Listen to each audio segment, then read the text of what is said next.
different than the normal formats that I use for making videos, because normally I'm doing informative videos instead of reactionary ones.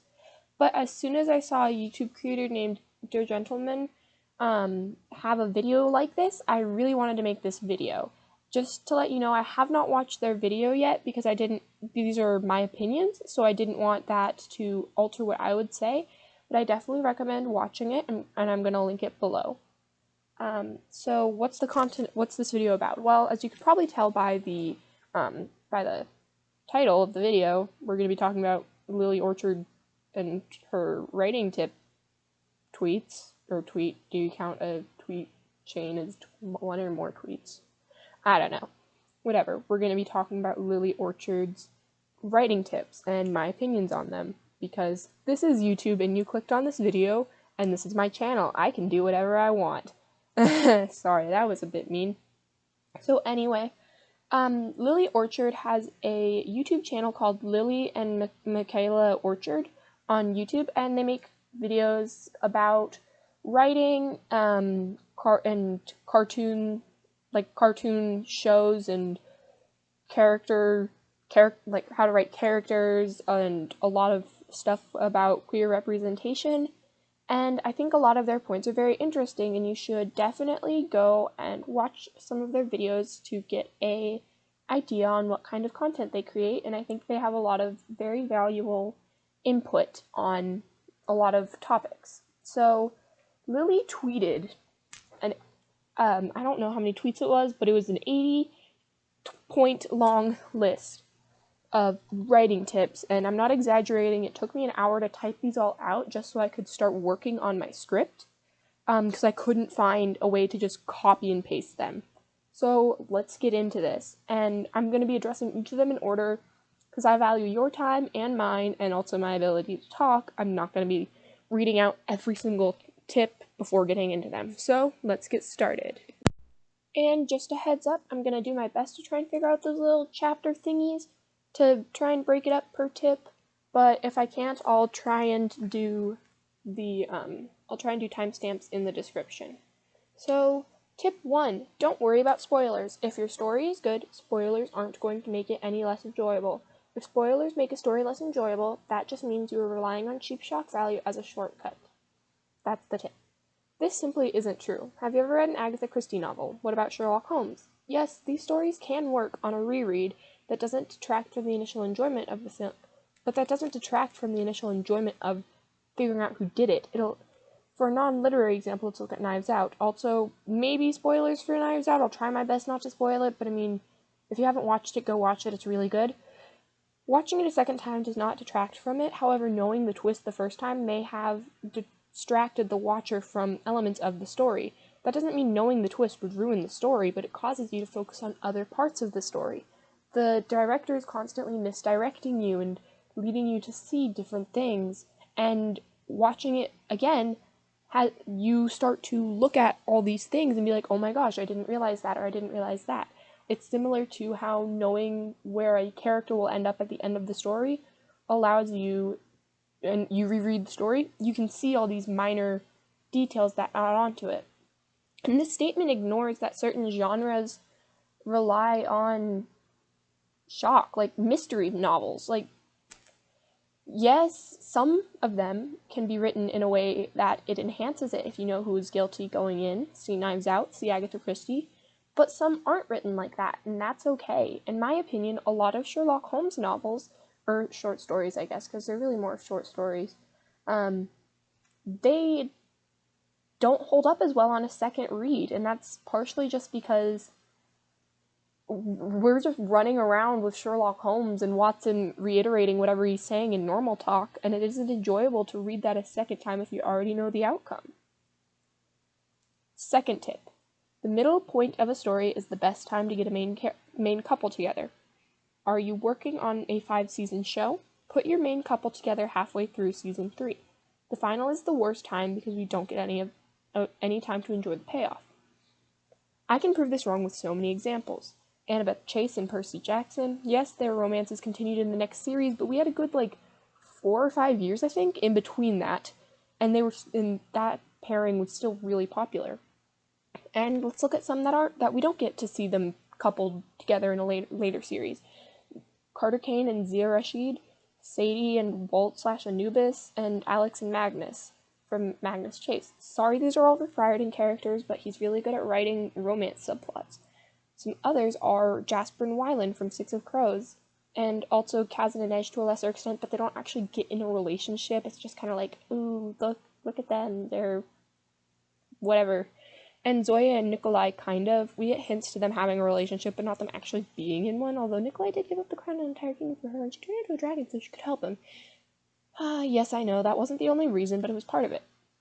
Anyway, the point is, sometimes a relationship is more enjoyable when you get to see it play out in full, but sometimes the reader likes the hints at a relationship. It depends on A, how much work did you put into establishing the dynamic between them already? Ergo, can we imagine their relationship on our own with some degree of accuracy, or are we left with minimal information about how they interact? The former would be more satisfying if you're planning on having them get together at the end, and the latter if you plan on having them get together in the middle. It'll also depend on who's reading, and how easy it is to believe that these people or these characters would get into a relationship in real life. Lily's third tip. Friends to lovers is greater than enemies to lovers every time. This isn't true. I don't think there is ever a time when a literary device is better than another, with rare exceptions, like fridging, and that goes for romantic tropes as well. Although there are some literary tropes and devices that are more overused or more difficult to write well, I don't think there are many literary devices that are inherently bad. Inuyasha, need I say more? I'm merely using this as an example, obviously, but I just wanted an example of when it works. Kagome and Inuyasha literally started as enemies. He's trying to steal the gem or whatever, and she's trying to stop him, and end up getting married. And their dynamic is awesome because it's meted out over time. We see them starting to become friends. Well, actually, first we go from enemies to tolerate to begrudging friends to friends and deeply care about each other in a non-romantic way to them both starting to feel romantically attracted to each other. And I don't remember if they get married in the anime, but I do know that, I don't remember if it's shown them getting married, but I do know they get married in the manga, and on the wiki page it has them as married. Regardless, in the show, there are definitely romantic feelings between the two of them, even if Inuyasha can be childish at times.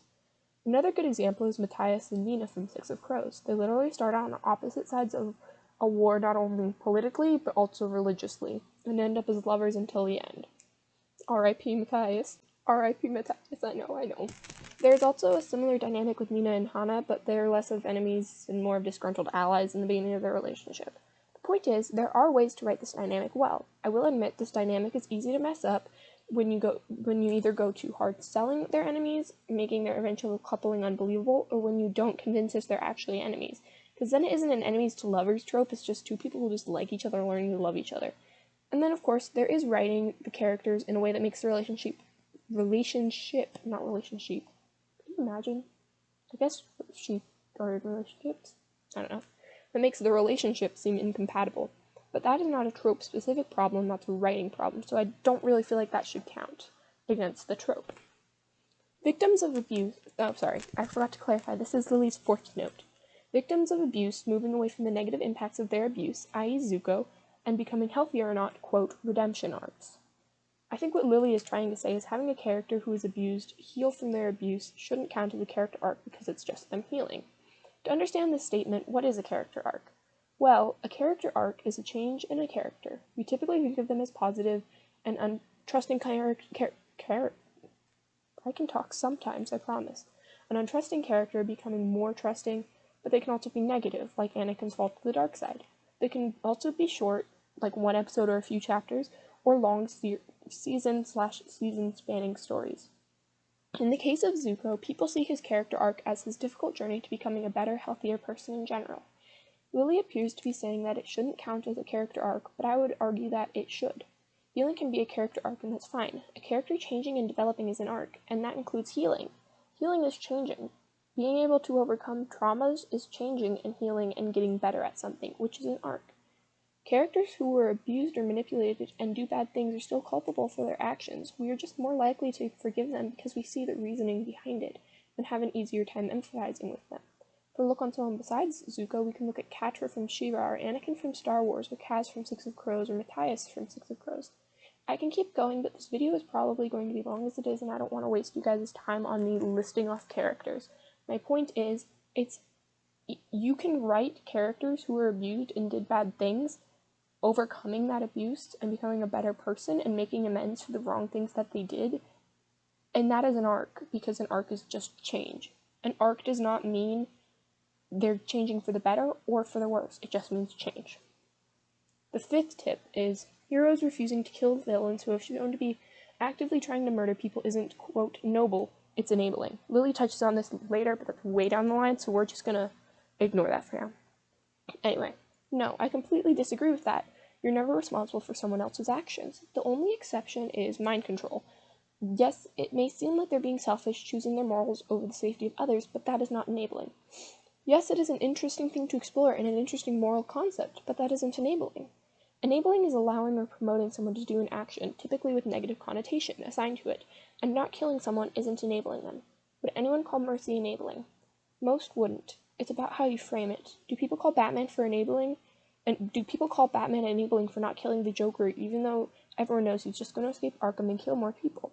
This is this meme that the writers often use, but they almost never actually tell us what the answer is, leaving the moral quandary to us, because that isn't an easy question to answer. You can't call mercy enabling. You can say someone has lost the right to mercy, but that doesn't make mercy enabling, because it is not up to you to decide when someone loses the right to that mercy. It's the person granting them that mercy. You can't tell someone they have to kill someone if they don't feel like it's right to kill them. That's not enabling, that's them having a moral code. And if the city really thought that Joker needed to be killed, he would have been killed. All I'm saying. Sixth tip. Two women kissing in the last episode of a show after 4 to 5 seasons of trying to murder each other isn't, quote, revolutionary. It's fetishized abuse and violence. I think what she's mostly pointing out is Adora and Catra and She-Ra, but I don't know. Anyway, let's dissect this. Yes, having two characters that are always trying to kill each other suddenly be in a romantic relationship is wrong, but we also need to take a look at the dynamics between them. Are these two characters who had some former relationship in their past that links them, or do they not really know each other? When characters had a previous relationship, their later romance is more realistic, as previously stated. Secondly, do they actually like having to do this? Do these two characters actually want to kill each other, or do they have a begrudging duty to their actions? Perhaps they both think that what they're doing is necessary and hate that they have to do it, and later on learn that they were wrong. But we also have to consider if one or both of these characters are being manipulated, because Catra and Adora are a great example of these. Words. I will be using this situation as an example. The girls have a history/childhood together. They also don't really want to fight each other and feel conflicted towards it, and once Catra gets over that, once she realizes she's clearly being manipulated, she hates herself for what she's doing. And even if they weren't friends in the past, did these two characters spend 4 to 5 seasons trying to murder each other and then have a sixth season of them building a relationship together? I get that this includes the last episode of the show, but you need to think about how they interacted with each other. Seventh tip. Twitter is not an appropriate place to reveal details. The appropriate place is in the work itself. I agree with this. The only thing I want to add is Twitter can be used as a place to clarify certain elements of the work that might have been a little confusing. Anyway, if you want something about the work to be known, put it in the work. If you want to add a detail that doesn't really matter to the story but fleshes the world out a little, maybe explain what a certain word or term means if it might not have been clear, feel free to do it. It's kind of like how on wikis we might get a full definition for what a word means, even if in the media itself we only ever got what the word kind of implied. It's just clarification. You shouldn't use Twitter, for example, to state that a character is gay, because J.K. Rowling. That's not how you make queer representation. Point 8. Or tip 8, or whatever. I'm going to be using point and tip and whatever to refer to these things. Just let me be. This is my channel. I can do what I want. I'm kidding. When a character's body count is over 10,000 innocent lives, then the character is no longer redeemable. I think this plays into Rule 5 with the whole mercy isn't enabling. Anyway, this is an opinion.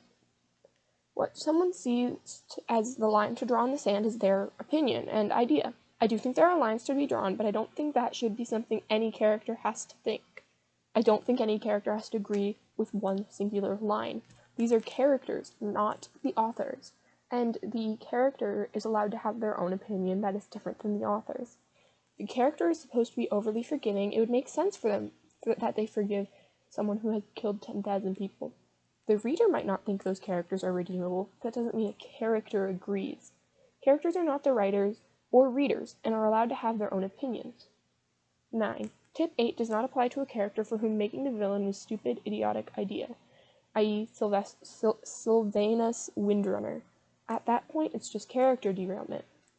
I can agree with this in terms of character derailment. I think that's what Lily was referring to.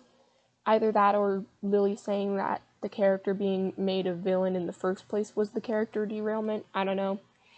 Having a character redeem to re-rail them, not derail them, or perhaps, yeah.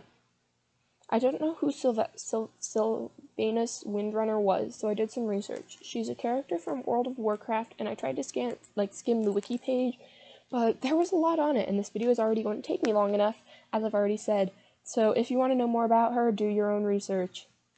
That was mean. I'm sorry. Tip 10. Everything in a story is there because the creator wished it to be. Trying to explain away bigoted story decisions using world building is a fallacy because you put it there to begin with. What about when the point is that it's unfair? Let's look at a fantasy setting with a non-fantasy issue.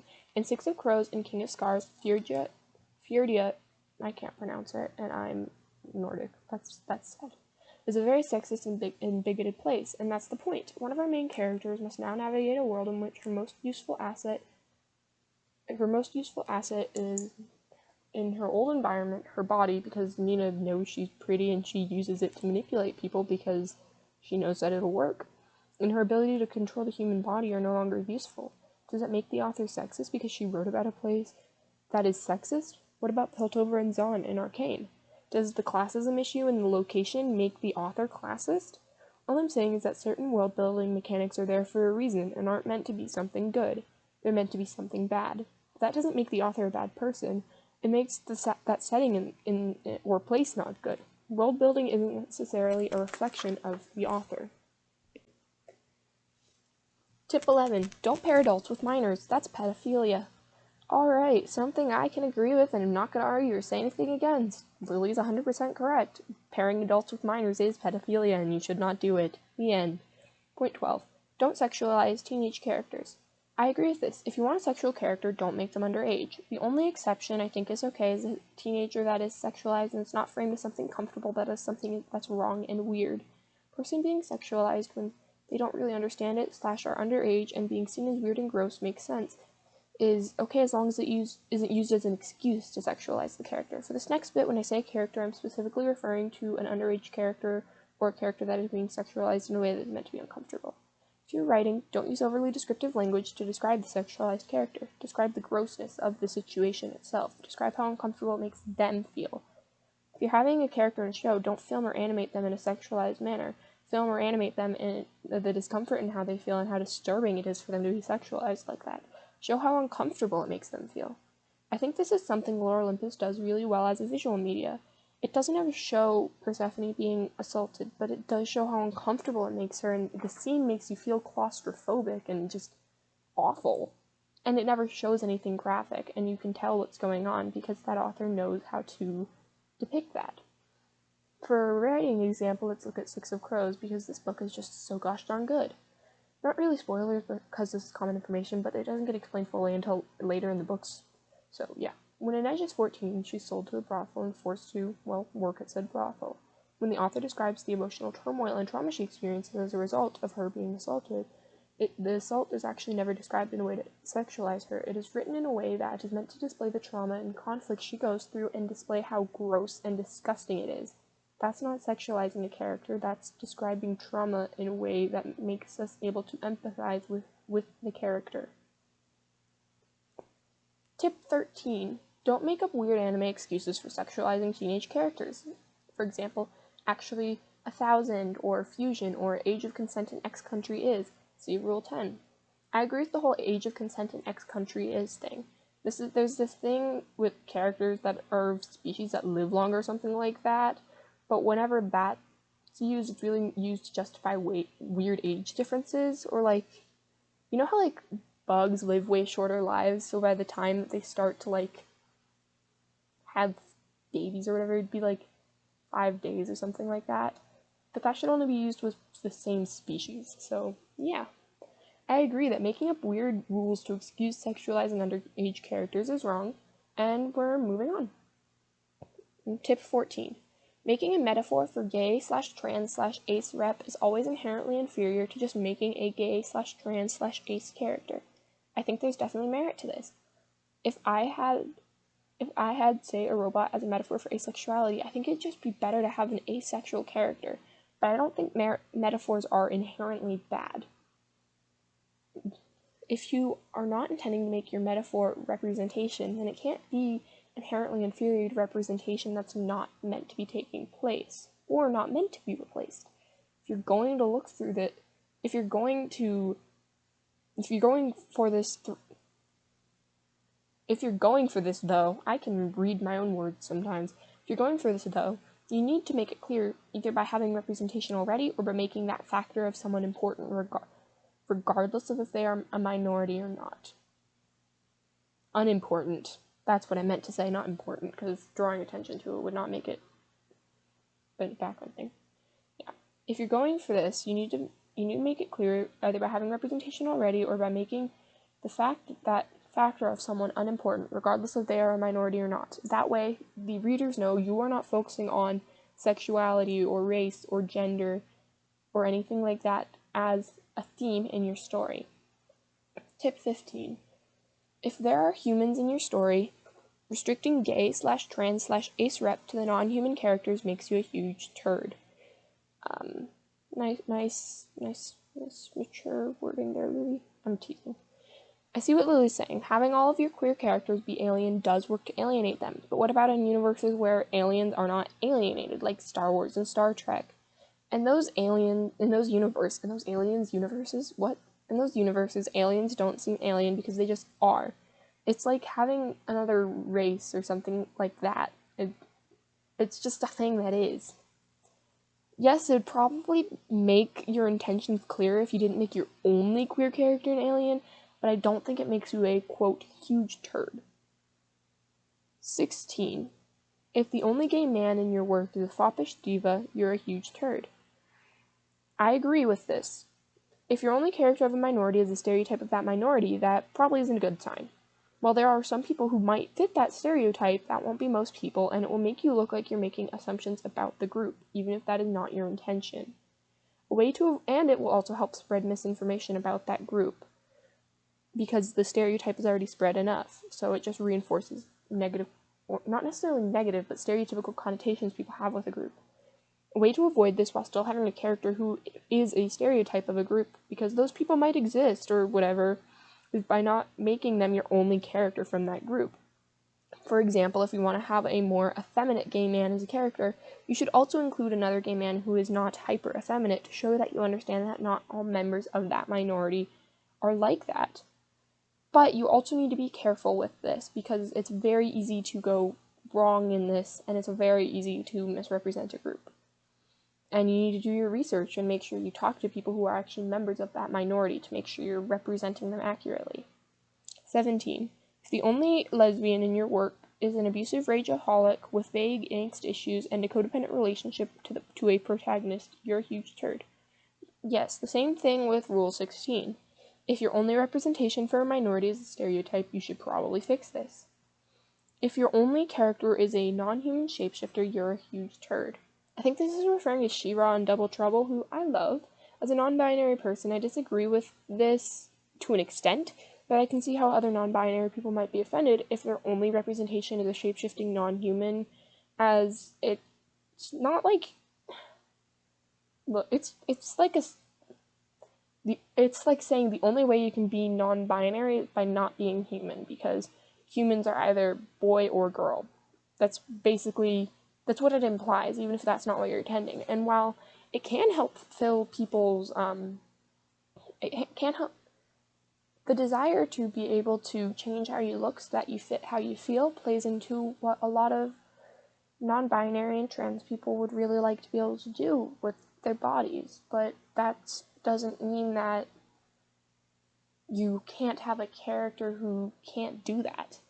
And I also agree, and this feeds into point 16, where if your only character is a stereotype of a group, you should probably change that. I personally don't really understand the criticism against Double Trouble specifically, so I'm not going to really talk about that. But if you have something to say about it, please let me know in the comments. If you find a video about it, let me know, because that would be really interesting. Tip 19, if your only autistic character is an ethically challenged number fetishist, you're a huge turd. I agree with this. Oftentimes, writers will attempt to write an autistic character in a sensitive manner, but will just end up writing stereotypes about them. Yes, some autistic people do enjoy numbers or analog things, but not all, and in fact, most autistic people are not. As special interests are greatly varied and can range from reading to art to plants and animals and so on. They can be very specific, or they can be very general about a broad topic or category. Also, there is a stereotype that autistic people have a harder time with morals, as people think that they only see things in black and white, which isn't true. What is true is that people with ASD, autism spectrum disorder, experience empathy and other human emotions because they are human. They might just express them in ways that aren't entirely clear to other neurotypicals or even other autistic people. Autistic people feel empathy and experience ethical dilemmas, just like anyone else. And just like how two different people will see a situation in two different ways, an autistic person might see a situation in a different way from a non-autistic person. Not because they are autistic, but because they are two different people with two different views on the world.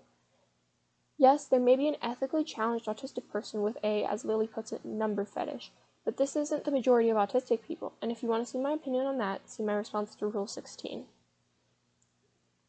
Tip 19. If your only black character is a volatile, hyper, angry brute, you're a huge turd. See Rule 16. I mean, I don't really know what else to say to this because I agree with this. If your only character of a minority, as I keep saying, is a stereotype of that minority, probably need to change what you're doing. Tip 21. If the only black woman in your cast barely gets any screen time except to be fetishized or fits Rule 20, you're a huge turd. Again, see Rule 16. I don't really have anything to say to this because I agree with it. And to feed into the fetishizing thing, a lot of times in media, POC people will only be portrayed to fetishize them, which is a huge issue and should not be done. Which is why, if you are having a POC character, if you're only to be fetishized, you're not having a POC character, you're having an object that resembles a POC character because you're basically stripping them down to the sexual pleasure they can give someone else. Rule 22. If the only trans woman in your cast is a drag queen in all but name, you're a huge turd.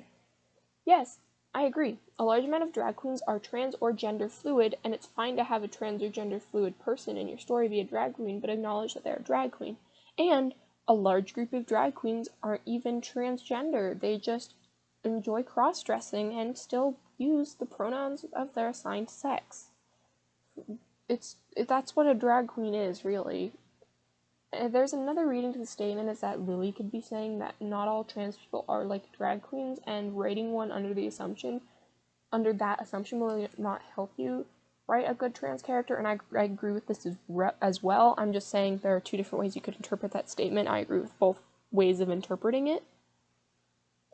23. If you force a woman to kiss her abuser, you're a huge turd.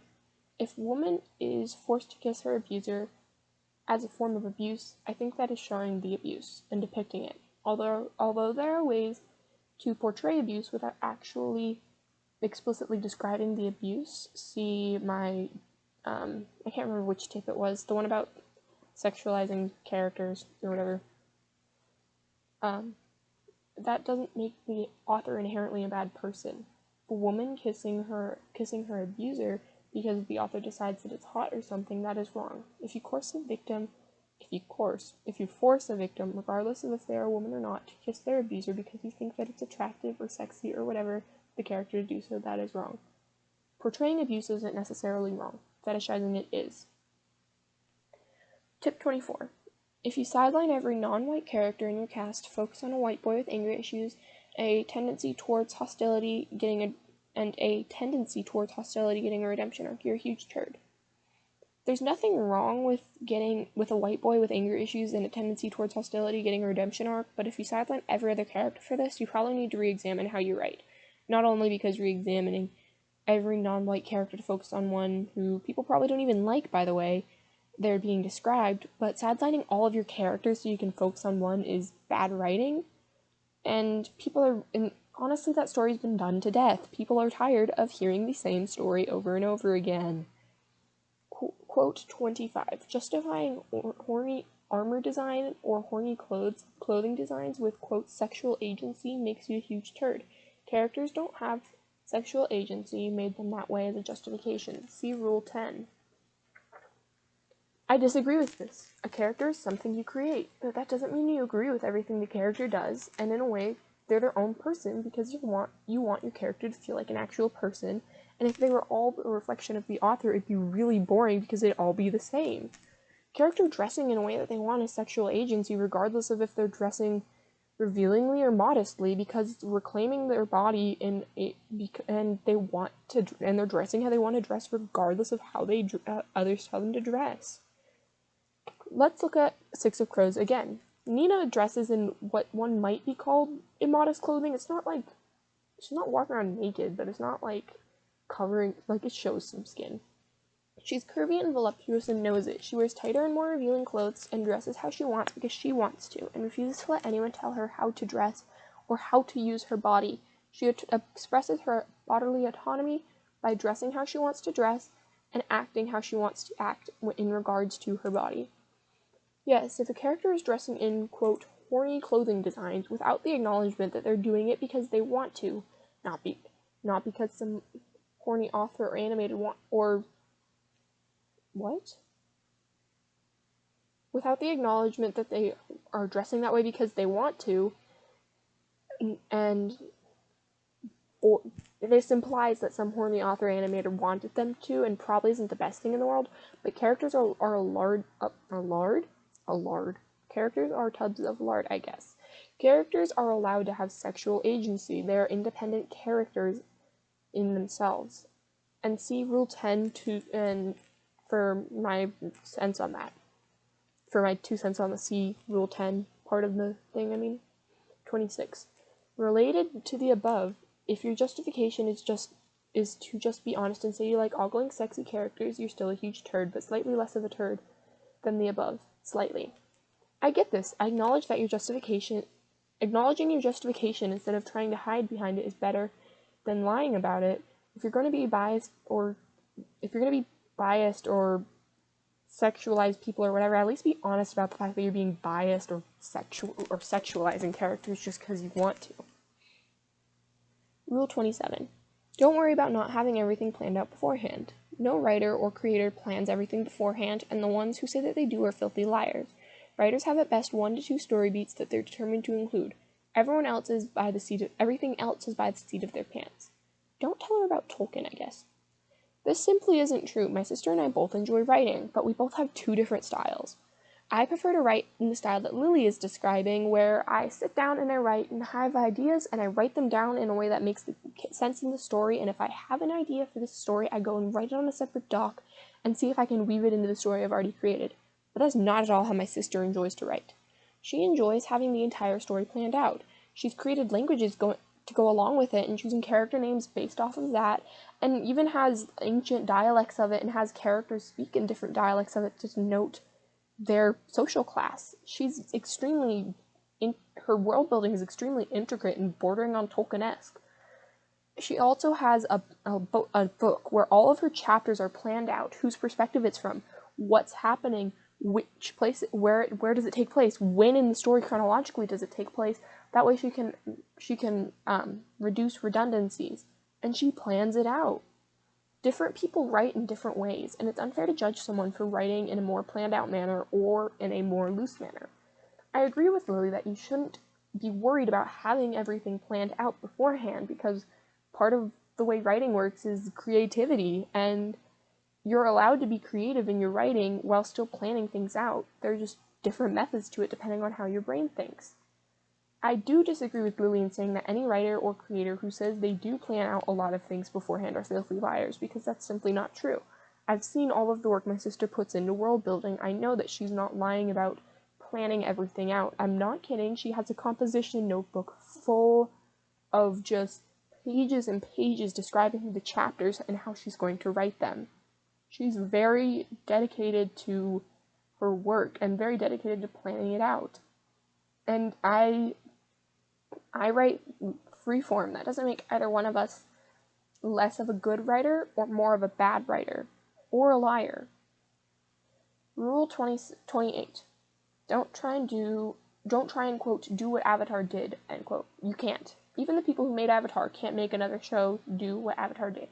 So our Mama Woods channel, that she has an entire video, I think it's like an hour and a half long or something. It's actually pretty interesting about Legend of Korra, so I'm pretty sure that she's just saying she doesn't like Legend of Korra, which is up to you entirely.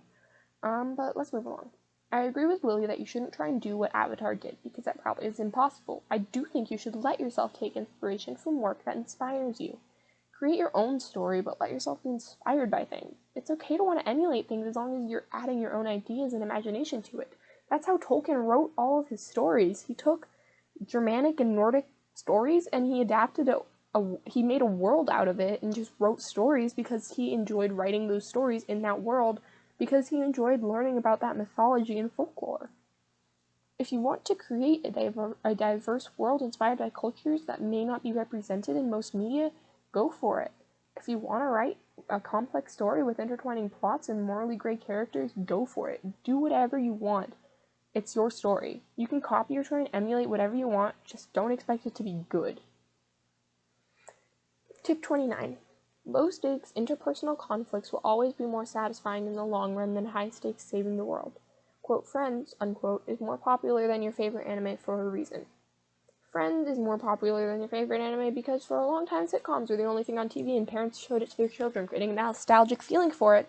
While anime has a connotation of, you don't want to share this with your parents because they'll judge you for it, because the cultural norms in Japan and in America are slightly different, so what's normal in one country might feel weird in another one, and you don't want your parents to think you're weird.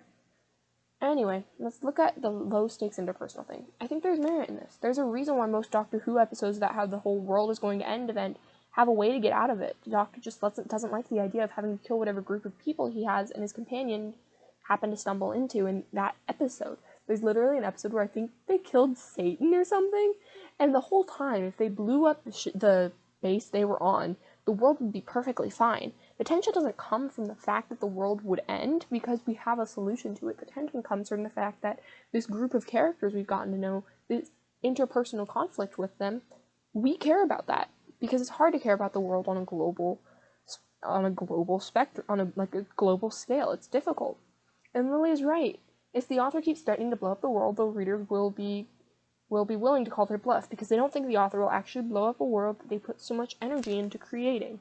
Overly Sarcastic Productions has a really good video on it, talking about like blowing up the world or ending the world or killing characters, stuff like that. But that doesn't mean high-stakes saving the world plots cannot be done well. Let me clarify, I don't think Lily is saying high-stakes saving the world plots can't be done well, but I just want to include my opinion because, well, that's the point of this video.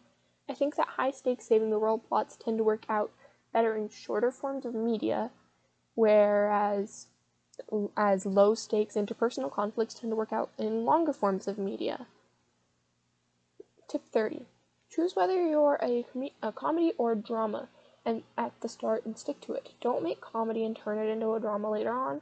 That just annoys people. Hey, I also agree with this one to an extent. Choose your genre early so that you can keep a consistent tone. However, I don't think that means you can't switch tones. But that is difficult. Show that does this really well, in my opinion, is Hell of a Boss. It's definitely comedy, and there are some, like, emotional things or whatever, but it's like, oh, this father reconnects with his daughter in a one-episode plotline, sappy, aw, feel-good stuff. And then the end of it, the last episode, oh my gosh, it just punches you in the face, and it's like, oh my gosh, I'm gonna die. Okay, moving on to tip 31. World building is like salt. A pinch of it can make better. 10 cups of it will not. No one tell Lily about Tolkien, okay? All jokes aside, I think what Lily is saying has merit. It's fine to build your world and everything, but you need to have some amount of story in there too. Build your world as much as you want, but don't let it overwhelm your story. If I can talk. Another series that does this well, I think, is the Shadow and Bone, Six of Crow, and King of Scars series. I'm sorry, Leia Bardugo, I can't say her name right. I'm sorry. You're my favorite author, though. Is just a really good author, which is why she's able to pull this off. There's so much world to explore in her stories, but she knows how to introduce it in small amounts so you can digest it, instead of all being dumped on you in the very beginning. And some of her world building isn't actually in any of the books, but its own book that is diegetically acknowledged as a collection of in-universe stories, like Tales of Beetle and the Bard in Harry Potter. She starts us out in one country, slowly learning things through our POV character, and then in the next series we jump over to a completely other country, and we learn about that country, and then we jump all the way over to another country and learn all about that country.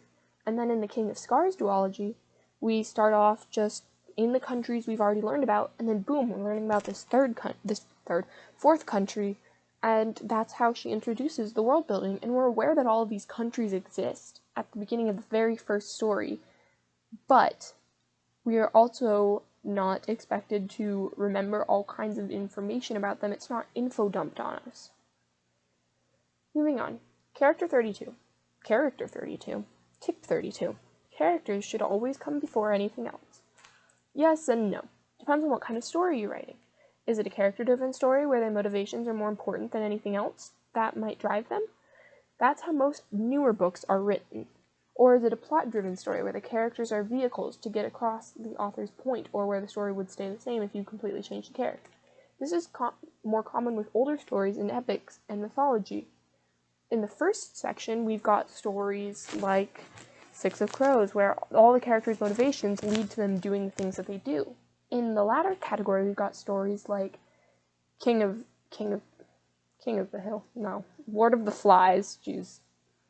of the Flies, where regardless, we don't really know that much about the characters, and honestly, none of them are really likable, except for kind of Piggy, but even he's not very likable in my opinion. And if we change the characters' motivations and everything, the story would stay the same as long as we keep their core personality. We have the psychopathic person for Roger. We have the wants to be cool, tough, whatever kid for, for Jack. We've got Mr. I'm in charge leader for Simon. We've got I'm asthmatic and that's funny, haha, for Piggy. Oh, I said leader for Simon, didn't I? I meant for Ralph. And we've got spirity dude for Simon. Because those aren't actually characters, the author was trying to make a point about the human psyche and how people respond in traumatic situations. The author was trying to get across a point, not make us feel emotions. We were supposed to feel bad when these characters died. I mean, I didn't like any of them. But that wasn't the main point of the story. The main point of the story was to get across a point. 33. The protagonist should be a protagonist, not just a vessel for the antagonist to hog the story. If you're going to make a villain protagonist, just open with that. Well, the protagonist isn't the hero, it's just the character that's the main focus of the story, so if the antagonist is hogging the story, then you're suppose the protagonist isn't actually the protagonist, they're just the point of view character. Normally the point of view character and the protagonist are the same character, but that doesn't mean they have to be. If you don't want to have the point of view character be your protagonist, don't make them the same. Write however you want to write. That's all. Rule 34, Personality shifts are a staple of storytelling. Having only one perspective isn't a, quote, stylistic choice, it's just crap. No one tell Lily about Rick Riordan. I mean, the first POJ series and the Magnus Chase series are both amazing and critically acclaimed and stay in first person from one character's point of view the entire time. Yes, we have some slight insight into other characters and what they're experiencing through dream sequences, but we're not in their shoes. There are ways to write a story with only one perspective, you just need to know how to write it like that. Just like there are ways to write a story with multiple perspectives, you just need to know how to write it like that.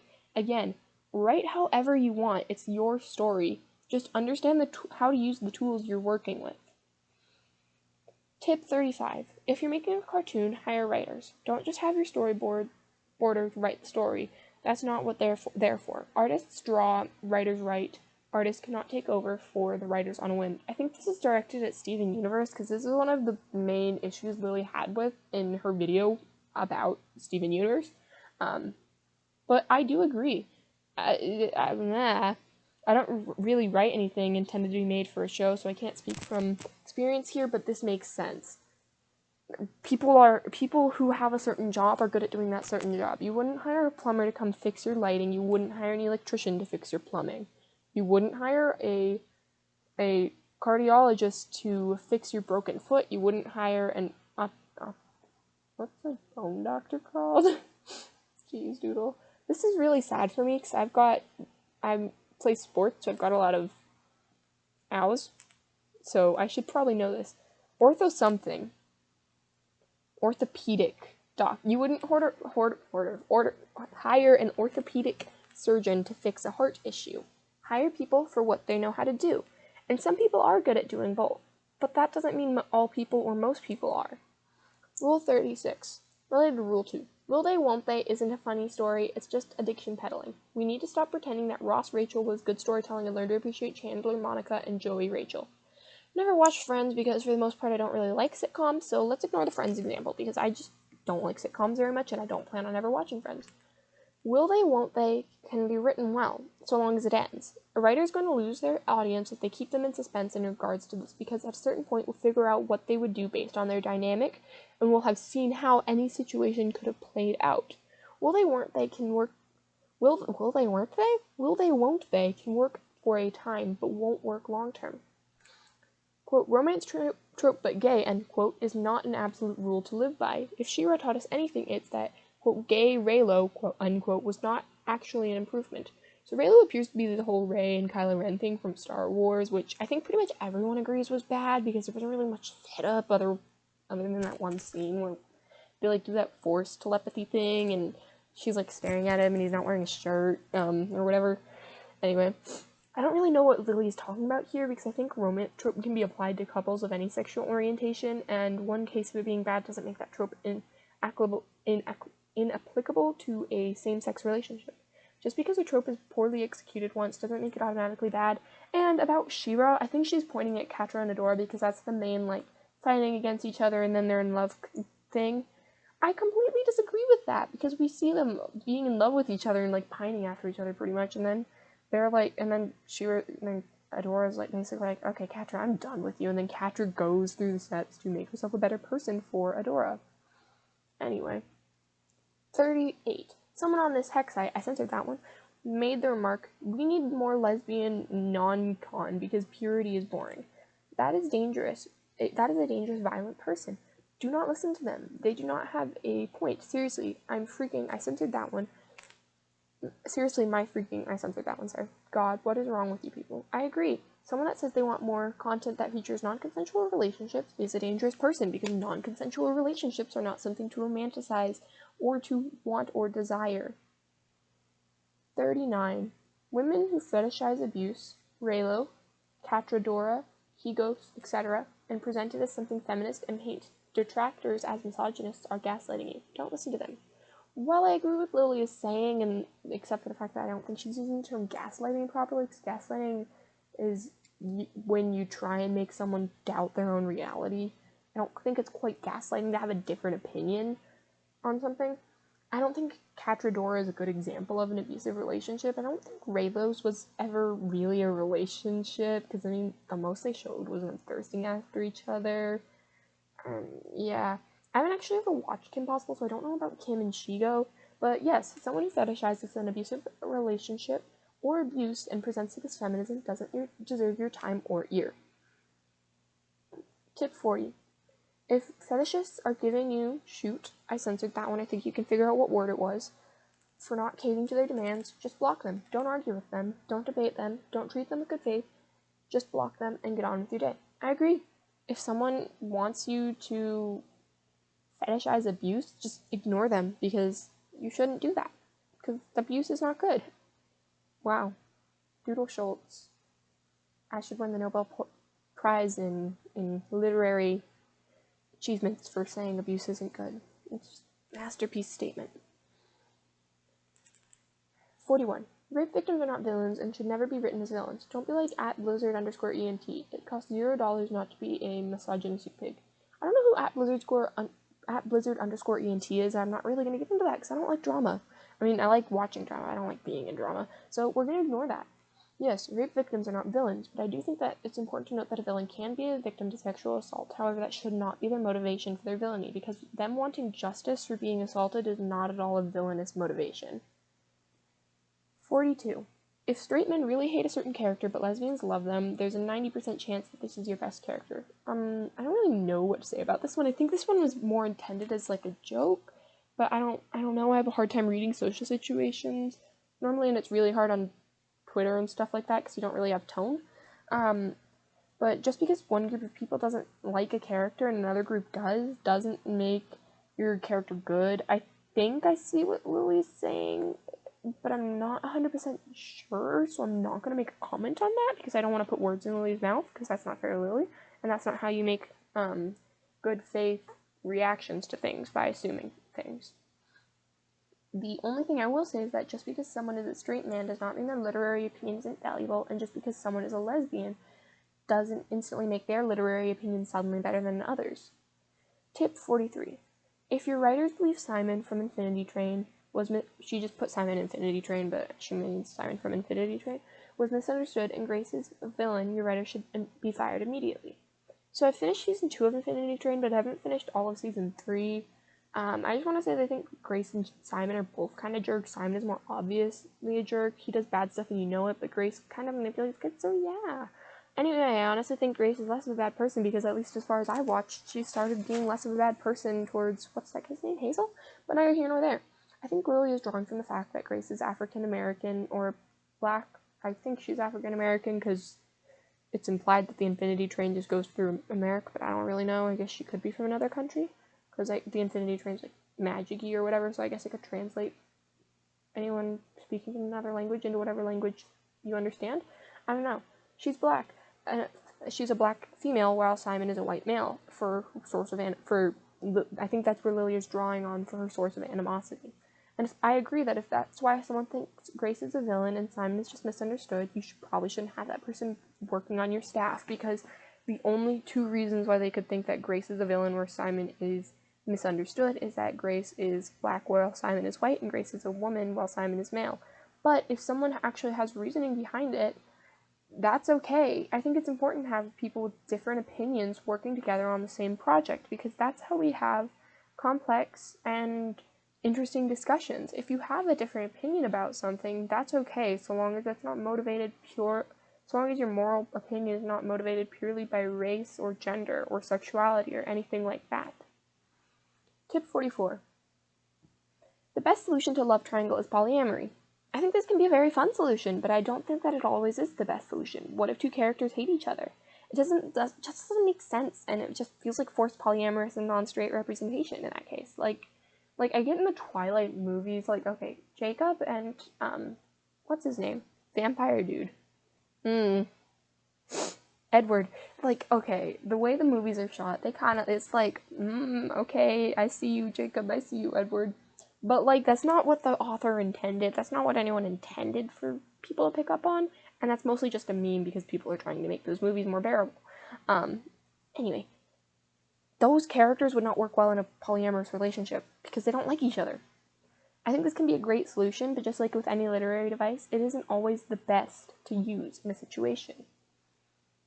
45. If you have a male character who actually shows respect and admiration to a woman, and some of your viewers call them a, quote, simp, there is a 90% chance you have a good character. I think if you have a male character who actually shows respect and admiration to a woman, you probably have a respectful character, not necessarily a good character. One factor does not make a good character, and even if a character is a good person, that doesn't make them a good character. A good character is a character that is/does at least one of the following: advances the plot in a natural way and is entertaining. Some things that make a character better but are not necessary to them being a good character are some of the following. They're likable in some way. Their backstory and motivation make sense. They make sense in general. They're consistent. Now, those last four are not necessary to a good character, but they help make a character better. 46. Mary Sue is not a real criticism, it's thinly veiled misogyny. Always disregard it. So, Mary Sue is a term that means, according to Oxford Languages, quote, originally in fanfiction, a type of female character who is depicted as unrealistically lacking in flaws or weaknesses, end quote. So I think Lily's saying that this is a bad criticism because the term refers specifically to female characters. But there's a term that means the same thing only with male characters. It's called a Gary Sue or a Larry Sue, depending on who you're talking to. Most people just use Gary Sue. I'm just going to be using it in this video. Ignoring that fact, let's look at this argument if the term was non-gendered. While it's true that flawless male characters or male characters with minimal flaws or weaknesses tend to exist more than female flawless characters, that does not mean that a flawless female character is instantly a good character. A flawless female character or a flawless character in regardless of gender or sex is not a good character. Let's look at the guidelines we just set for Rule 45. Does a flawless character advance the plot in a natural way? No, it seems fake and unrealistic in the context of the story. Is a flawless character entertaining in some way? No. It's annoying when characters never struggle or have to work for things and always do them perfectly. There's a reason why the characters we're supposed to find annoying in most high school or teen drama movies are the ones that have good grades and everything like that and are always perfect without even seeming to have to try. Let's also look at our guidelines for a better character. Are they likable in some way? Most likely not, because most people don't like perfect people who seem perfect because they seem fake and unrelatable. Does their backstory or motivation make sense? This really isn't affected by their perfectness, so it doesn't really factor in this argument. But just because someone's backstory and motivations make sense doesn't make them a good character. It could help make them entertaining, which could help make them a good character, but that doesn't necessarily mean that it makes them a good character. Do they make sense? No. Someone who always does everything right doesn't make sense. Are they consistent? No. If they have no strengths or weaknesses, they are consistent, but the author is more likely to give them some kind of meaningless struggle for fake tension and then have them perfect their way out of it, which makes them inconsistent. They might struggle to do a task that they've been doing perfectly before all of a sudden to create some form of tension, which isn't consistent, and then all of a sudden, with the snap of their fingers, they just are able to do it. Therefore, they probably aren't a good character. Being female doesn't instantly make a flawless character good, and being male doesn't instantly make a flawless character good either. Flawless characters are bad because they aren't entertaining, and that's it. It doesn't matter their gender. I would like to state that characters who are perfect except for one flaw aren't Mary Sue's or Gary Sue's, nor are they necessarily a bad character because they at least have the capacity to be entertaining. But, I mean, they're normally not that much fun anyway. 47. Emotional vulnerability does not make female characters, quote, anti-feminist.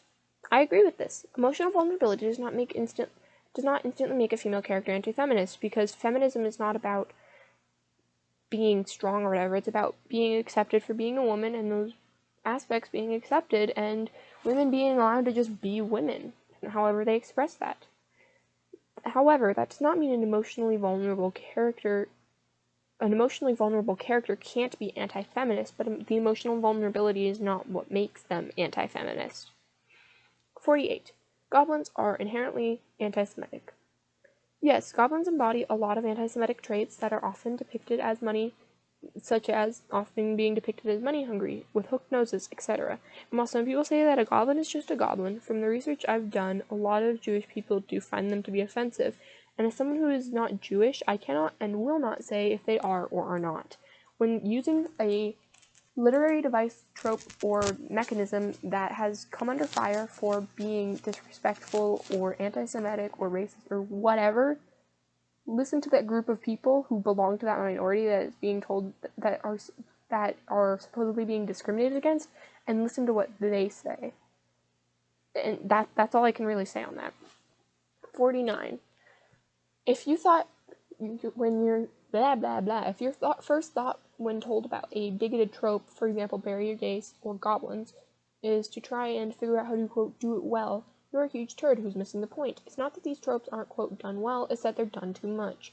I agree with Lily that there are bigoted tropes that are harmful and should just be forgotten about, but I don't think someone seeing something messed up and wanting to fix it inherently makes them a bad person or anything. I think that it's important to learn which tropes are harmful and which are not, and to learn when to just leave a dead dog lie. But someone who's learning the latter should not be labeled as a bad person, in my opinion, just for learning. 50. Writing relationships based on a, quote, dynamic, or trying to get a particular trope, i.e. enemies to lovers, in the story is a bad decision. I don't think this is true. A relationship that has a dynamic or the act of setting up a dynamic isn't inherently a bad thing, in my opinion. Basing a relationship based purely off a dynamic probably isn't a good thing because there isn't any chemistry between them, but the dynamic in itself is not inherently bad. If you know what dynamic you're going for, you can set these characters up to fit in the dynamic naturally and organically in the story. 51. Vitriol does not immediately render criticism invalid. If you tone police criticism, you will likely miss something important. I understand that people have the right to be mad about things, but not everyone is in a position mentally where they can deal with things all the time. Yes, learning how to take criticism is important, and learning how to handle harsh comments is important. But looking after your mental health is more important.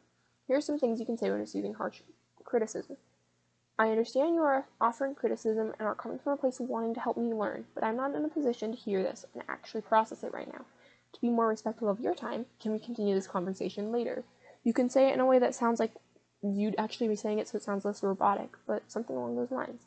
Another thing you can say is, I understand you are coming from a place of wanting to help me learn, but the way you're speaking to me right now makes me feel very attacked. There are two subcategories of this.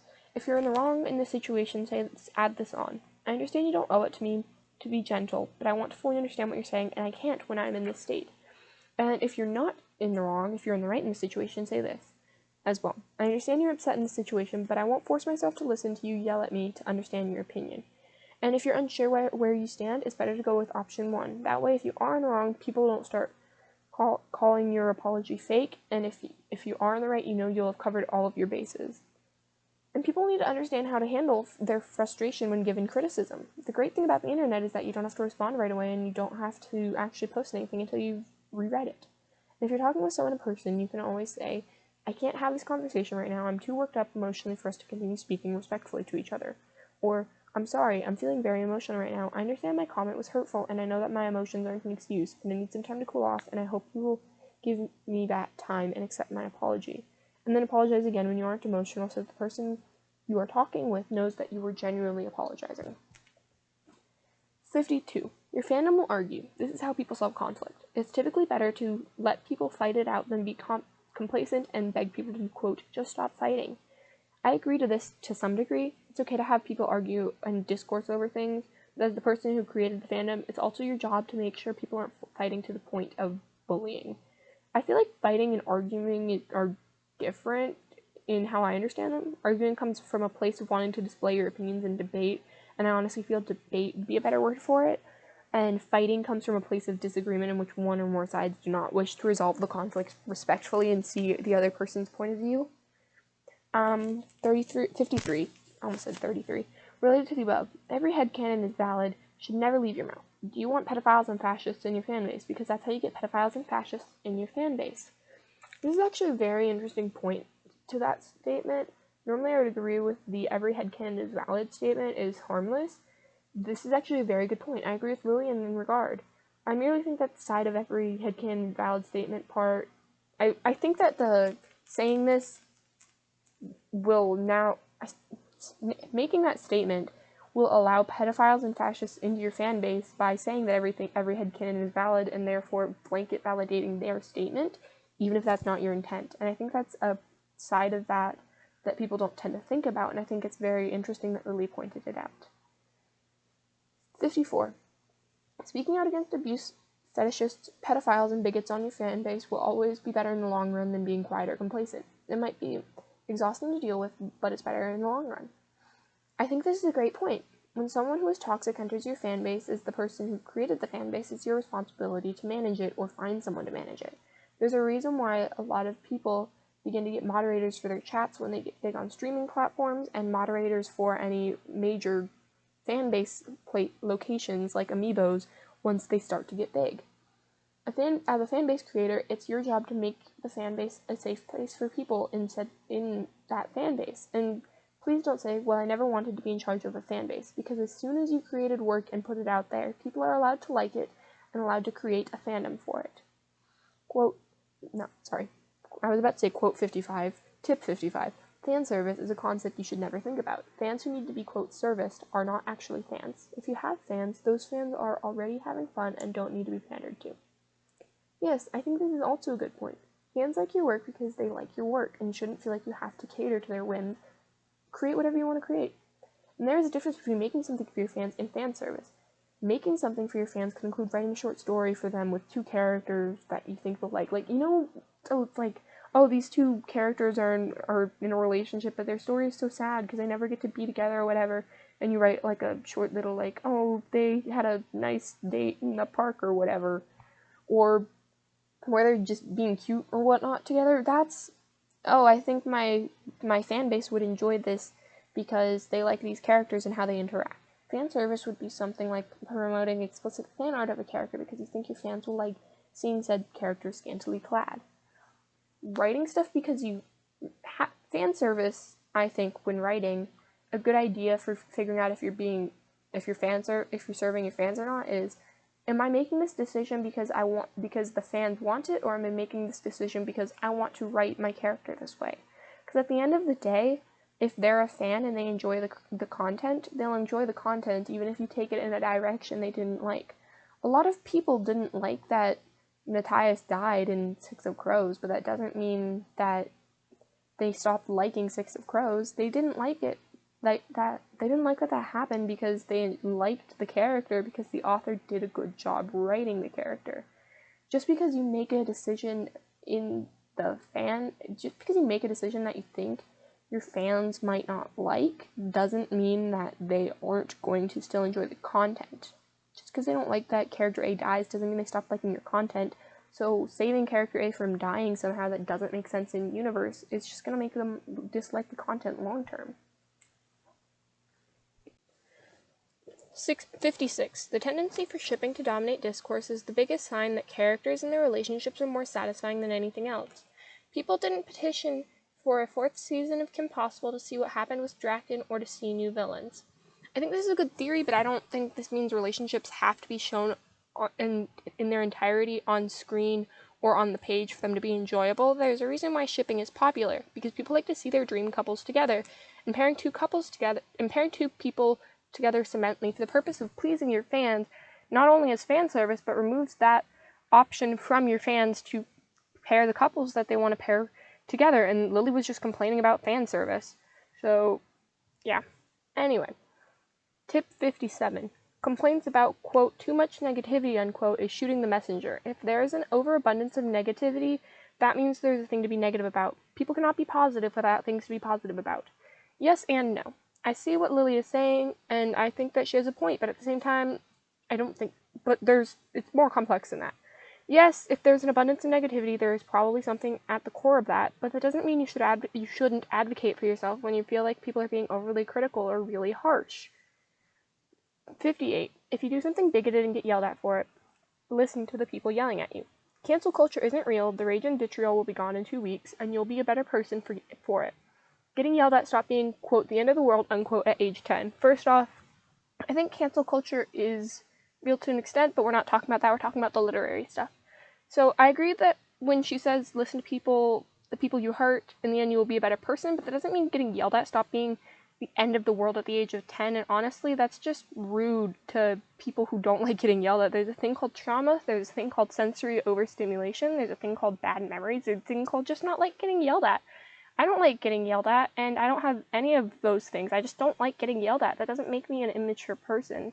It doesn't make you immature for having boundaries and not liking getting yelled at.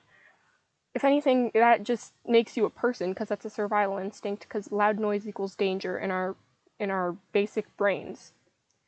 59. The quickest and easiest way to make yelling stop is to own up to the mistake. Don't excuse or explain why you did the bad thing, fix it, and never repeat it. Progressives are very forgiving if you give them results. Stubbornness is what gets people canceled. I think Lily is right that you should apologize when you make a mistake, but that doesn't mean you shouldn't explain the reasoning behind your actions. First off, people are more likely to forgive you. Second off, it can help them see where you're coming from so they can empathize with you more, and they can be like, oh, so I understand why you were doing that, but this is the reason why that's wrong. They can help explain it to you so you don't repeat the mistake in the future. Tip 60. Quote, forced diversity, unquote, is a right-wing dog whistle, not a criticism. So dog whistling is a term used to describe a hidden code word or words or symbols used to convey a message, and forced diversity isn't very hidden, so I disagree with Lily's use of the term there. But anyway, I agree that saying something has forced diversity is 9 times out of 10 someone saying not out of a genuine place of criticism, but because they're I think 9 times out of 10 that person's probably not saying it out of a genuine place of criticism, but because they're bigoted or not open to people being represented. And yeah, I'm just going to leave it there. 61. Quote, reclaimed, unquote, slurs are not universal, and as such should never be included in a work. I agree for the most part, but what about words like moron? Initially, the word was used to describe someone with mental disabilities, but now it's just used to imply someone is unintelligent. I think you can tell my point of view of the matter by the fact that I use the word queer, which started out as a slur towards LGBT people. However, it's been reclaimed by a lot of people, especially in the younger generation, like myself. And I feel the way we take power out of those words that are meant to insult us and degrade us is by taking them back and using them. They want to call me queer? Okay, fine. I am queer, and I'll openly admit to that. And now that word doesn't have any power anymore to them. Anyway, ignoring that, because that's a whole nother issue that's not regarded in the literature. What about in dialogue? If it makes sense for a character to use a reclaimed slur, it can help reveal aspects of their character, and they should use that reclaimed slur. You want to make sure you're characterizing your characters well. And as I said over and over and over and over again, your character is not your author, and just because your character does or says something doesn't mean the author agrees with it. So even if you don't agree with using a reclaimed slur, if your character would, it probably makes sense for them to use that reclaimed slur. Tip 62. Oppressed people fighting against their oppressors are not villains. No, I don't care if you think they went too far. Not all those who respond with violence are wrong, and not all those who preach nonviolence are right to do so. Yes, I agree with Lily that not all those who respond with violence are wrong, and not all those who preach nonviolence are right to do so, but it is possible for someone who's fighting for a cause to go too far. One of the most classic examples is Anakin from Star Wars. He was right that Jedi were corrupt, but he went way too far, and he was right that there were issues with the way that they ran things, but he went way too far. I know that's a weird example to go with because that's not something that we actually experience day-to-day life, but it's from pop culture that people have probably known, okay? Anyway, it's a case-to-case situation, and you can't make generalizations about a character's actions without knowing the full extent of their actions and their reasoning. Therefore, it's not fair to make this blanket statement. 63. Related to the above, a good spin on the, quote, hero who never kills, unquote, mantra is to highlight how refusing to kill a villain who later goes on to kill more innocent people makes the hero responsible for those deaths. There's a free story theme for you. Wasn't this the same thing as Rule 5? Yeah. I don't quite understand how this relates to Rule 62 or how it's a writing tip. It's more of an idea than a tip. But I think when it says related to the above, Lily is referring to Rule 5, and you can see my opinion on that by going back to there. 64. If you're writing fantasy and you have no issue having dragons in your world, but suddenly think people of color are unrealistic because something medieval Europe, you're a huge turd and an idiot. Okay, here's the thing. This is tricky because there are some situations in which yes, and then some in which no. What about in situations where we're operating in a world where everything is the same, except for mythology's rule? For example, in Inuyasha, that takes place in feudal Japan, except for spirits and demons and magic are real. There aren't any characters who are not Japanese, because it takes place in feudal Japan. But there's magic in it, so shouldn't they have a more diverse cast? Well, no, because it takes place in feudal Japan, and other than the fact that magic is in it, it is grounded in reality in that physics are a thing, Japanese mythology, the rules of Japanese mythology are followed, and it has a hard magic system, well, I wouldn't say hard, but I'd say like medium magic system with rules set in place. It's a realistic setting aside from the magic. But in things like a Marvel movie, go ahead and cast Idris Elba for Heimdall, because even though Heimdall is not, he's the quote whitest Asgardian, because that doesn't matter in that universe. Because for several reasons. First off, there are so many fantastical things going on, is it really that hard to believe that an Asgardian could be black? Secondly, they have Asgardians of multiple races in the background, so it doesn't seem like a solely white community with just one black person as a deity there. Thirdly, race seems negligible when you're fighting beings on a cosmic scale. So people don't really think about that. Also, Idris Elba's just a really good actor, but regardless, there are situations in which it works and situations in which it doesn't. If you're in a grounded universe aside from the fantastical element, like Tolkien, then it might not make that much sense. But if you're in a situation when it's not that grounded, then it makes sense. An example of a grounded location that has a racially diverse cast and does it well, I think, is Castlevania. Isaac, one of the, I don't know if you'd call him a main character, I guess you'd call him a deuteragonist, I guess, maybe, kind of, I don't know. He's important to the story, and in the later seasons, he gets his own, in the later seasons, he's just, half of the episodes are just, devoted to him, or whatever, and he is black, or, well, he's Middle East, okay, so he's Muslim, which means either Middle Eastern or African, working in that time frame and time period, because people in Africa were Muslim at the time. Yeah, so, but he appears to be black. He could, I guess, just be dark-skinned Middle Eastern, but I don't know. He is a person of color in that situation, and it makes sense. And then we've got Cho. She's a very minor character. She just chills in the background. But it makes, diegetically, it's explained why a Japanese vampire would be in a area that's, it's not a real place, but it's inspired by, Slavic areas. Why would there be a Japanese vampire in southwestern Europe, or I guess southeastern. I can do geography sometimes. In southeastern Europe, because she traveled there. That's all you gotta do to explain it.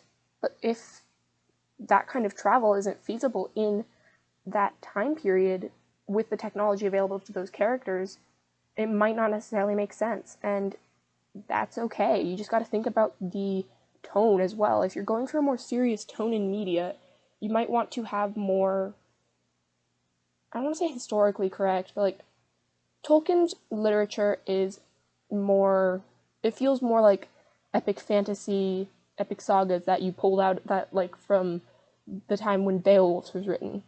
So it feels like it should be more grounded despite the fantastical elements. Whereas other stories, like Marvel movies, don't feel grounded at all, despite the fact that they do have grounding elements. But anyway, I'm going to move on, or else I'm just going to keep rambling. Rule 65. Sexual tension and chemistry are not the only indicators of a potential relationship, and in a relationship is the quickest thing to fade. So, I'm a little confused by this one, because I thought that chemistry referred to the way two characters interacted. Isn't that the most important factor when writing a relationship? How they interact? I agree that sexual tension is not a good indicator for a potential relationship. Well, okay. It's a potentially good indicator. It's hey, this might be a thing, but it's not a concrete, this is going to be a thing, or this is likely to be a thing. It's oh, the author might do this. But chemistry, when referring to the way two characters interact, is a very good indicator for a potential relationship. Tip 66. The best potential romantic partner for a character is her best friend. They're best friends for a reason. That's not always true. Yes, people are friends for a reason, but friendship does not always equate to romance. There's a reason why the Romans had so many different forms of love, and that's because you can feel love in different ways. Platonic relationships don't always lead to romantic relationships. Plus, straight people exist, and it's possible for two men or two women to be friends without feeling romantically attracted to each other. And yes, people who are friends can develop romantic feelings for each other, but it isn't necessary for friendship. And people who are romantically attracted to each other should enjoy spending company with each other and like each other, but they don't have to be childhood best friends or something like that, nor do they have to be best of friends. For example, my mom, I wouldn't say that she's my father's best friend or whatever. That's another woman, but she still loves him very dearly, and that does not mean that their relationship is any less valid. 67. I don't want X character to be defined by her relationships is a stupid philosophy to have. Everyone is defined by their relationships. That's how human beings work. Yes and no. I agree that everyone is defined by their relationships in part, but I believe when people are saying this, they mean romantic relationships. Secondly, people aren't just defined by their relationships, but also their actions. However, that is also, in a way, a relationship, just not necessarily with a person, but perhaps a thing. Or it could be, their actions could be linked to a relationship with a person, as in, their relationship to a person makes them feel a certain thing and makes them feel a desire to do something, but it's still their action. Human beings are not solely defined by their relationships, so that's not a necessarily stupid philosophy to have, especially if you're thinking about, I don't want character X to be solely defined by a romantic relationship. 68. If you don't want a character to only be remembered for a romantic subplot, don't end the story on that subplot reaching its conclusion. Give it time to sink in and become the new normal for that viewer. The memorable moment will always be the last moment. I agree with Lily's statement that a memorable moment will most likely be the last moment. However, that's not always true when remembering characters, and just because the last moment is a memorable moment does not make it the only memorable moment, or even the most memorable moment. Let's look at some examples of characters whose last moments in book series or TV shows were related to romance. Annabeth Chase and Percy Jackson. Yes, we get the Heroes of Olympus series, but the Heroes of Olympus series later, but before that, there were a good 5 years between those two books where people still loved Annabeth and Percy, not for their relationships, but because they like those characters. Not to mention, we don't actually see Percy and Annabeth interacting in a relationship until the third book. And in those Another example is Nina and Hannah or Nina and Matthias. Everyone loves Nina because she's so gosh darn amazing. Her personality and her relationship are what define her, not her relationship to those people. And most people only really think of, when they think of Nina, they don't think of Matthias. They think of Nina or Nina and Matthias, and they think of not separate characters because they are the same person, but separate examples of that character. For example, Nina on her own, they think of perhaps her in the woods with the horse and Hannah before they were ever romantically attracted to each other. But Nina and Matthias, they think of the whole burying him, having the flowers, them swimming in the ocean or whatever, keeping afloat, I don't know. For a TV show example, let's look at Trevor and Sypha from Castlevania. Also, spoilers for it because this is I'm describing some stuff that happens at the very end of the series, so if you don't want to do that, just skip ahead. There's some romance implied there, but there isn't ever outright shown, mostly because there isn't time for those characters to be romantically interested in each other because they've got to focus on killing Dracula and saving the world. And yeah. But in the end, with Trevor and Sypha in a relationship, having a kid together, a lot of people don't remember that. And a lot of people don't remember them for that. People remember Trevor because his nickname is Tracy, which my Google Docs wants to correct to traffic, and because he's the epitome of your drunk uncle who comes over for Thanksgiving or whatever. People remember Sypha for being a badass magic wielder who's done with Trevor and Alucard acting like children. If you don't want a character to be remembered solely for their romantic relationships, make them a character outside of their relationships. And if people can't see them for anything besides that relationship, that's not your fault. That's them not knowing how to read characters. 69. Slow burn does not mean taking forever to get together. It means full series-long romantic subplot. Getting together is the start of a romantic subplot, not the end. I agree with Lily that a slow burn means full series-long romantic subplot. However, I disagree with the statement that it does not mean taking forever to get together. A slow burn for anything is something that takes a while for it to pay off. Therefore, a romantic slow burn would be a relationship that takes a while to pay off. Ergo, a relationship that takes longer to have the people actually get together.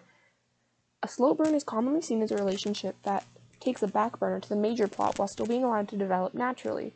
That means it does not take up a bigger part of the plot, but that's any romantic subplot, so what makes it a slow burn? It's a slow burn because of the fact that it takes the characters a while to recognize their feelings and eventually get together. And if you don't like a slow burn, that is perfectly fine. But don't say that slow burns are bad writing. 70. Sexual awakening is not a real character arc. So, sexual awakening usually just refers to someone realizing they want to be physically intimate with another person, but in media, sexual awakenings usually refer to someone realizing that they're gay or bi or pan or something along those lines. I disagree with Lily in this regard. A character arc can be including someone realizing their feelings and acting upon them, including the desire to be physically intimate with someone, or recognizing and learning about their sexuality.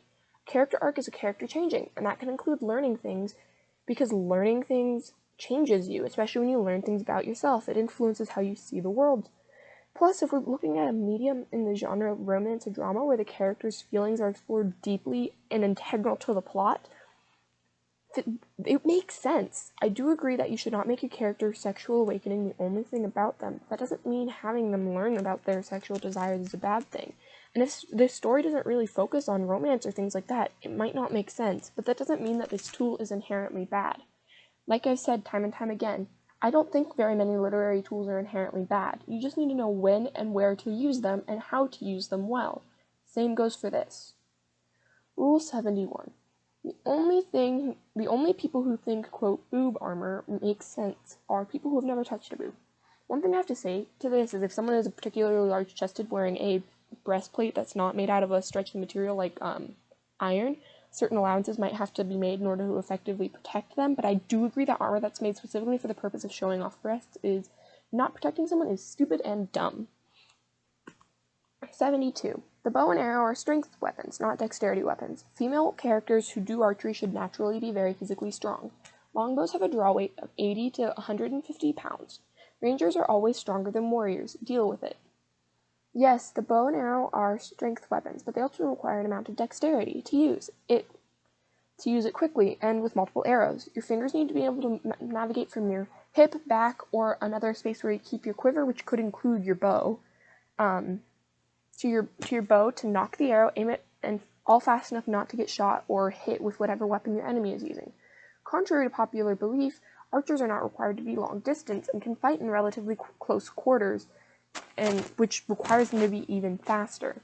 And if they are firing multiple arrows off the string, which is somehow possible, it's really cool and really impressive. It requires the dexterity to guide the trajectory of both or three or however many arrows you're using, although I've only ever seen videos of it being used with 2 arrows at the same time. And yes, Lily is right. Long bows can have a draw weight anywhere from 80 to 150 pounds, but that doesn't instantly make them stronger than someone else. And you need to consider the main muscle development for this is in your arms and your back, not your legs or your torso, which are important when fighting. Strength is relative to situation. An archer might be stronger when it comes to, say, moving things, but a fighter might be stronger and has the muscle memory to, punch someone in the nose and break their face in one hit. Archers are strong and should be muscular, but muscular in the right places. And warriors are strong and should be muscular, but muscular in the right places. Doing different forms of physical activity will build muscles in different places, and people who have 2 different fighting techniques or use 2 different tools will develop muscles and muscle memory in different places and have the strength to perform different tasks more easily.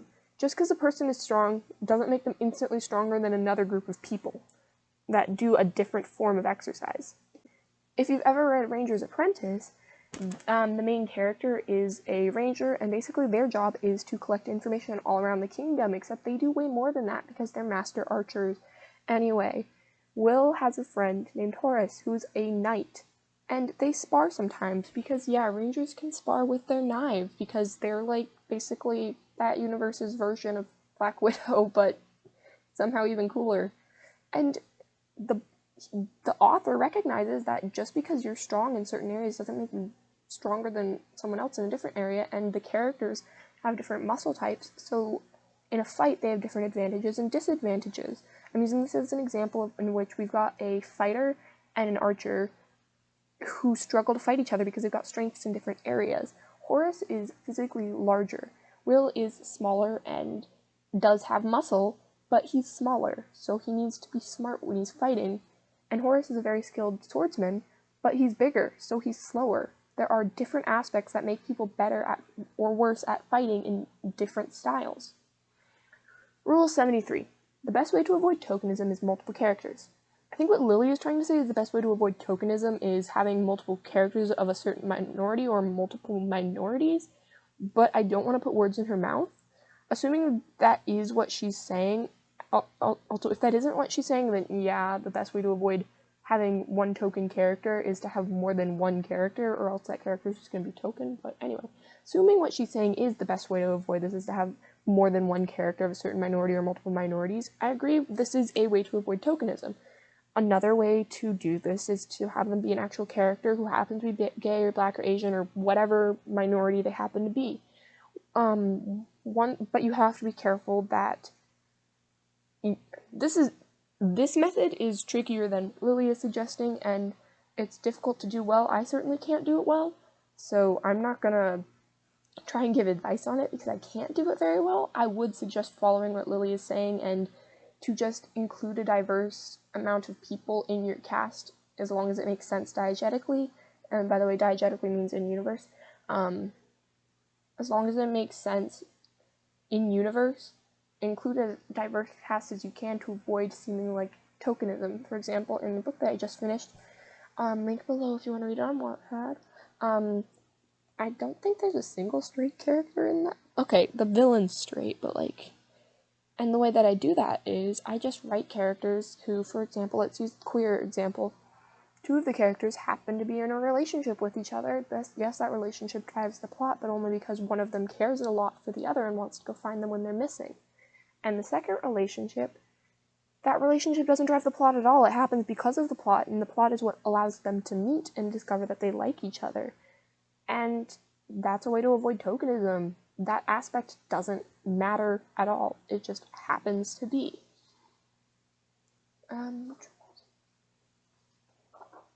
74.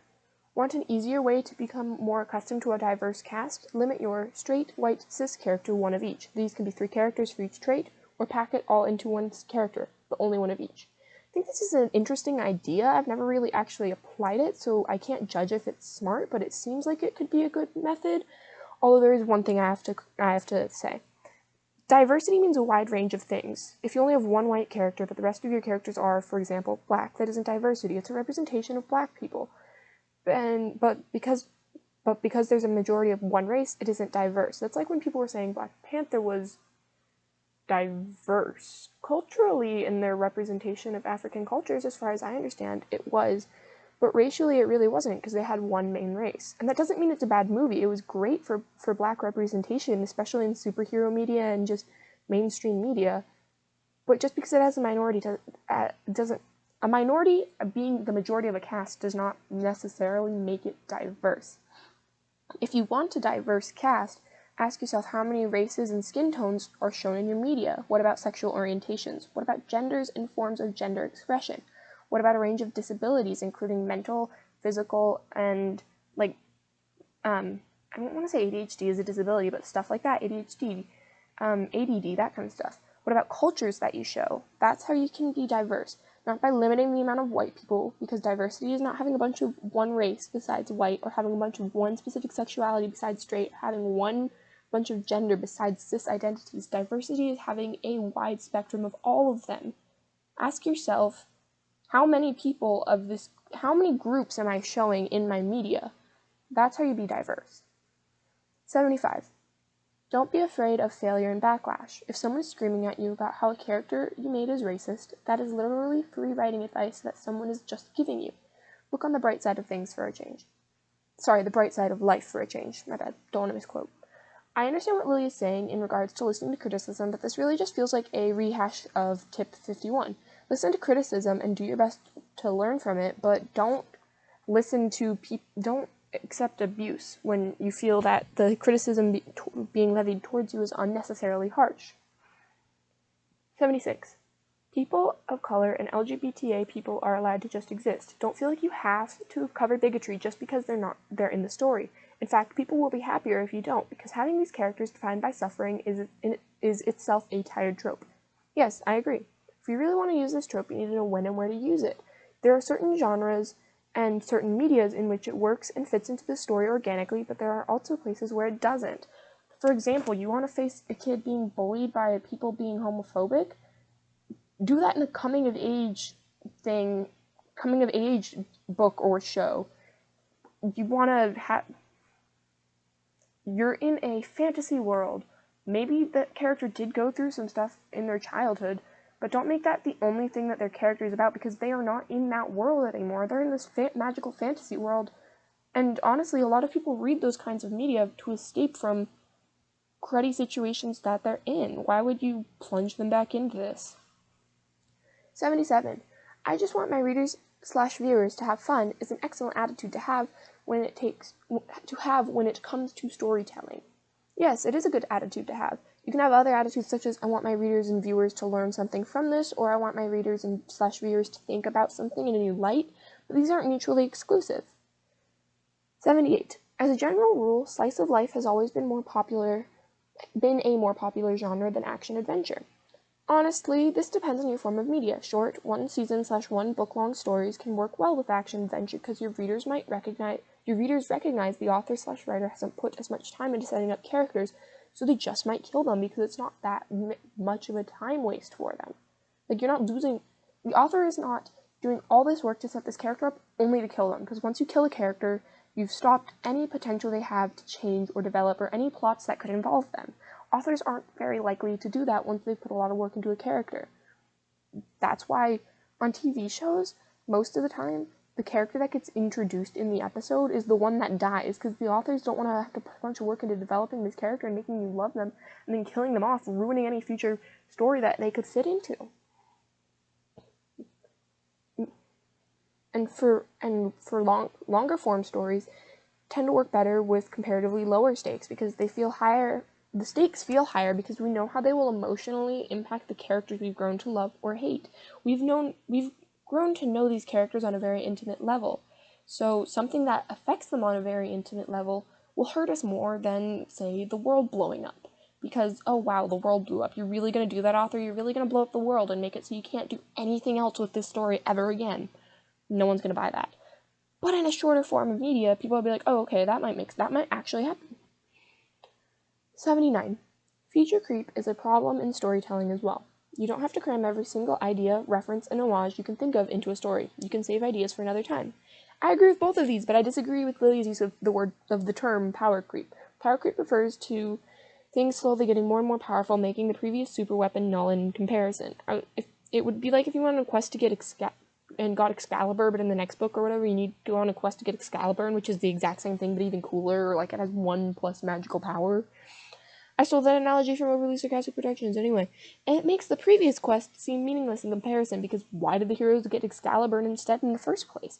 You know how animes that go on for like 10 seasons start to make previous seasons feel pointless by having heroes power up so much, like in Dragon Ball Z? This is what causes it. It's also called power creep. I also agree that you don't have to cram every single idea, reference, and homage into your story. You know how animes that only have a few seasons that just have so much stuff crammed into them feel odd? This can cause that. In fact, just like the first few seasons of Fairy Tail, which I love, by the way. I'm not bashing on Fairy Tail. I think it's very well written. Anyway, so much stuff happens in just the first season. Now, this can work on a format like a show, because people tend to pay less attention to what season they're on, as long as everything is well placed and it doesn't feel rushed. You can have a season with 50 episodes and people probably won't notice, because the stories are well paced and don't feel rushed or dragged out, like in Hunter x Hunter. This is harder for books because the reader has a physical reminder of how much of the book they have left, assuming they're reading it in physical copy, making them feel like the plot is just dragging out, even if it isn't. It feels like the character resolves a plot and resolves plot A and goes into plot B, and it doesn't flow as well. This can be solved by breaking the main plot, so it's called plot M, into separate books. So book 1 contains plot A, book 2 contains plot B, etc. This makes it feel like stories are nice and contained and like they flow, which sounds weird to break your stories up to make them flow better, but it helps with pacing. The second way to solve this is by pulling an Elric saga. Present your book as a compilation of short stories containing the same character. You know how you can get those book sets that are all the books in a series at the same time? Just do that, but don't separate the books. Don't separate the story into separate books. You can do this by including a table of contents at the beginning and have a subtitle saying something along the lines of a collection of stories or whatever.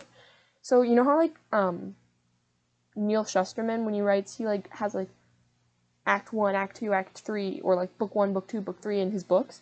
It's kind of like that, except instead of Book 1, Book 2, Book 3, it's Story 1, Story 2, Story 3, and it feels like it flows more. And 80. D&D alignments are terrible metrics for character design. They're meant as a quick reference for improvisation, I can say big words, in a TTRPG environment and shouldn't be taken outside that environment. So a TTRPG is a tabletop role-playing game, except tabletop is one word, so I think it's just TRPG. But that also feels like that anagram just feels, anagram, is that the right word? I'm gonna use anagram. That like shortening just feels weird to say. I don't know. Anyway, I disagree with this. They are a great way to start building your character. You can use an alignment table to give you a general idea for what category your character fits into and build off of there. You want to have an assassin character who has a personal code? Put them in lawful neutral or lawful evil. Now make sure you outline your character's personal code and make sure they follow it. There you go. You set up the morals for your character, and you did that because you knew what kind of vibe you wanted your character to go for. So now you can actually define what they are, so you can use resources to help you better. You can also modify the chart to fit what you want. I've seen it on the internet all the time. Just look up alignment chart and go to images, and you'll see like ones that aren't a 3x3, they're like a 3x10 or 5x8 or whatever, because they modify it to fit what they need. And it's a simple tool to give you a place to build off of when developing characters. And if Lily thinks that people don't develop their D&D characters and work to make them actual characters, she's very wrong. Why do she think people have OC animations and cosplay their characters and have all kinds of artwork for them? It's because they put lots of work into their characters, make sure they're developed, and are proud of them.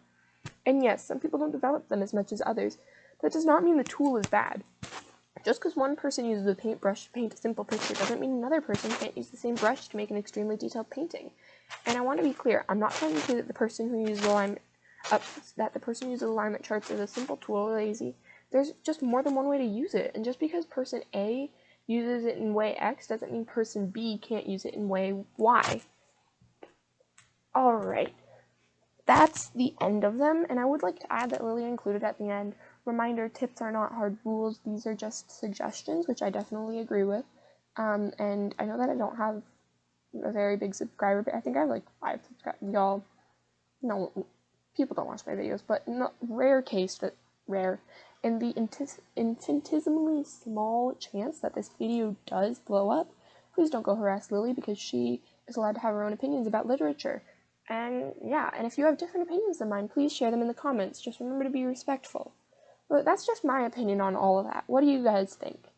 And did you like this video? I had fun making it, so let me know if you want to see more videos like this. I've been having fun making more long format kinds of content. And anyway, let me know if you enjoyed that in the comments, and let me know what else you want to see on my channel, and let me know you like this stuff by giving me a like and a subscribe.